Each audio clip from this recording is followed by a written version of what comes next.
നാളെ എന്നുള്ളത് നമ്മുടെ ഓരോരുത്തരുടെയും വിശ്വാസമാണ്. ഇന്ന് ഉറങ്ങാൻ കിടക്കുമ്പോൾ നാളെ ഞാൻ ഉണരില്ല എന്ന് ആരും വിശ്വസിക്കില്ല.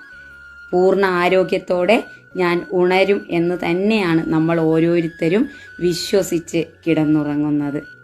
പക്ഷേ എന്തുകൊണ്ടാണ് നമ്മൾ അങ്ങനെയുള്ള തീവ്രമായ ഒരു വിശ്വാസം ജീവിതത്തിൽ വച്ചു പുലർത്താത്തത്?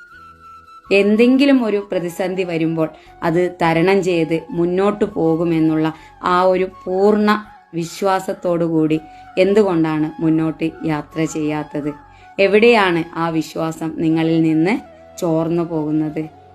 ജീവിതത്തിൽ അതും കൂടി ഒന്ന് പൂർണ്ണമായി വിശ്വസിക്കൂ. നാളെ ഞാൻ ഉണരും എന്നുള്ളതുപോലെ തന്നെ ജീവിതത്തിൽ ഏത് പ്രതിസന്ധിയെയും ഏത് പ്രശ്നങ്ങളെയും എല്ലാം തന്നെ തട്ടിമാറ്റിക്കൊണ്ട് ഞാൻ മുന്നോട്ടു പോകുമെന്നുള്ള പൂർണ്ണമായ ഒരു വിശ്വാസം